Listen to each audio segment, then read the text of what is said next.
गांव से बहुत दूर पहाड़ की एक ऊंची चट्टान पर बैठा एक व्यक्ति जोर जोर से रो रहा था। तभी वहां से एक बौद्ध भिक्षु गुजरे। उस व्यक्ति को रोता देख बौद्ध भिक्षु उसके पास गए और उससे पूछा, क्या इस चट्टान से कूदकर अपनी जान देना चाहते हो?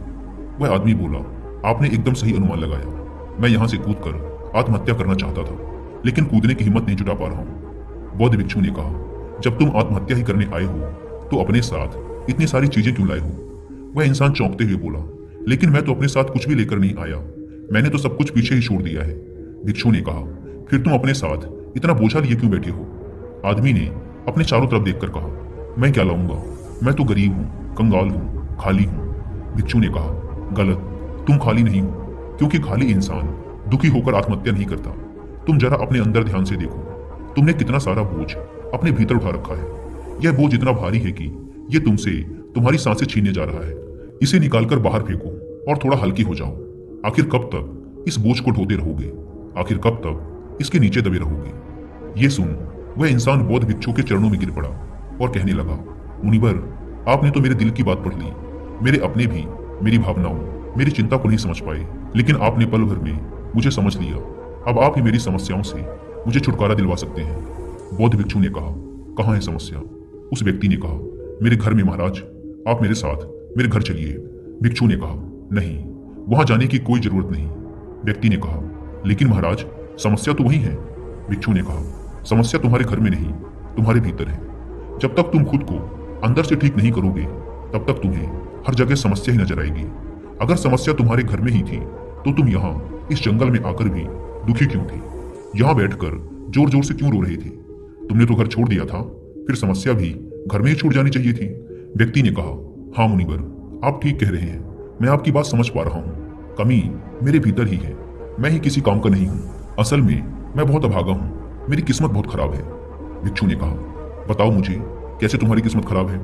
व्यक्ति ने कहा, मैंने अपने परिवार वालों से दूध का व्यापार करने के लिए बहुत सारा धन लिया था, लेकिन मेरा वो व्यापार चल नहीं पाया और सारा धन डूब गया, जिसकी वजह से मेरे सारे परिवार वालों ने मुझसे दूरी बना ली।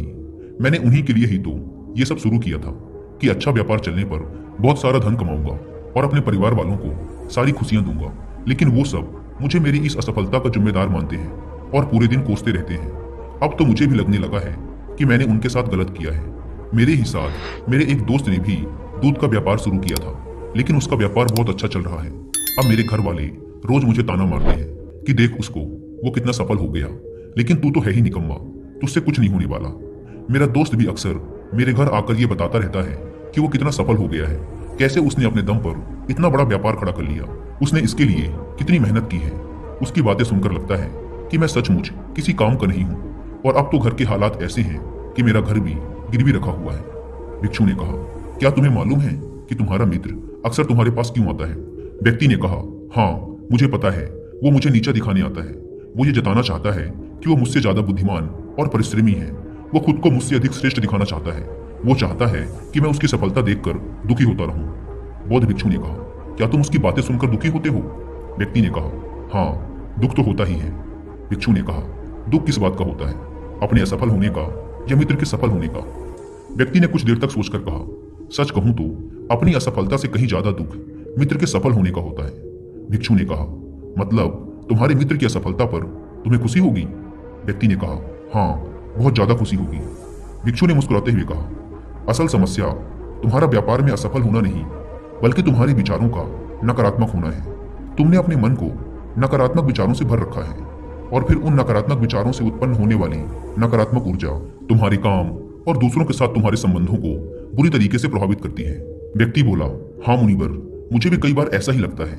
जब मैंने अपना व्यापार शुरू किया था, तब भी मेरे मन में इसी प्रकार के नकारात्मक विचार आ रहे थे कि कहीं मैं व्यापार में असफल न हो जाऊं। मेरे मन में हमेशा ही ये असफलता का डर लगा रहता था, और अंत में मैं असफल ही हो गया।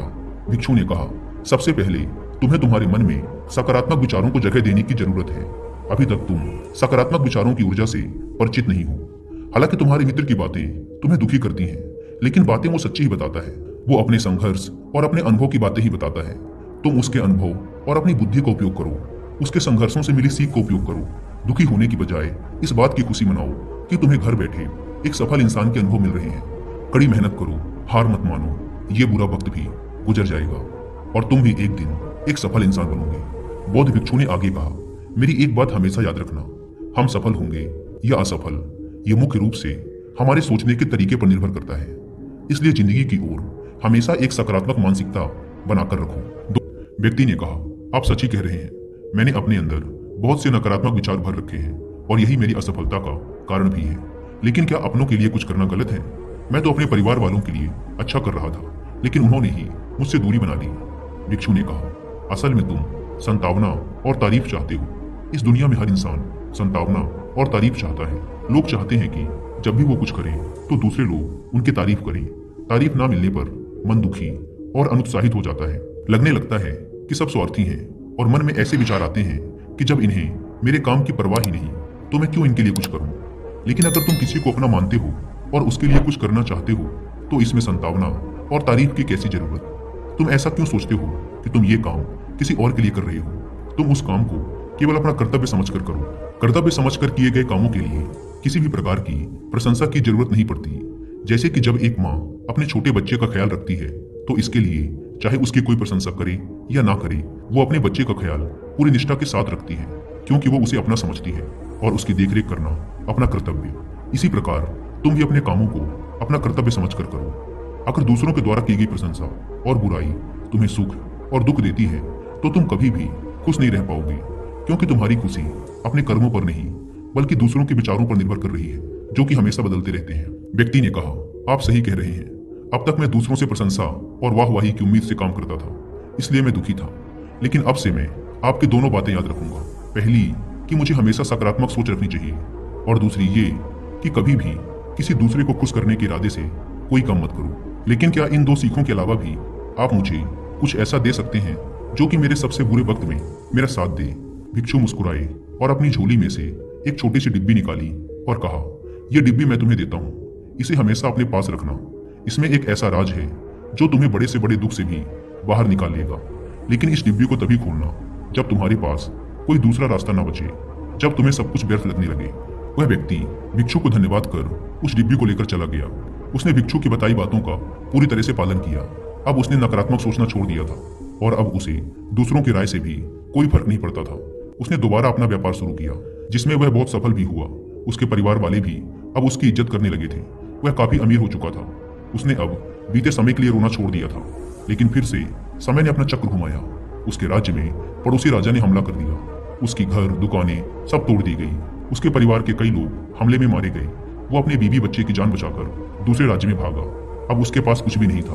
भूख के मारे उसके माँ बाप की मृत्यु हो चुकी थी। उसके बच्चे बीमार और भूखे थे, जिसके लिए उसे पैसे चाहिए थे, लेकिन उसके पास एक पैसा भी नहीं था। वह बहुत दुखी था। उसे अब सब व्यर्थ लग रहा था। भिक्षु की बातें भी व्यर्थ लग रही थी। वह अंदर से एकदम टूट चुका था। उसका फिर से आत्महत्या करने का मन होने लगा। तभी उसकी नजर अपनी जेब में पड़ी उस डिब्बी पर गई जिसे भिक्षु ने दिया था। उसने डिब्बी खोली। उसके अंदर एक कागज और एक सोने का सिक्का था। उस कागज को पढ़कर वो जोर से हंसा।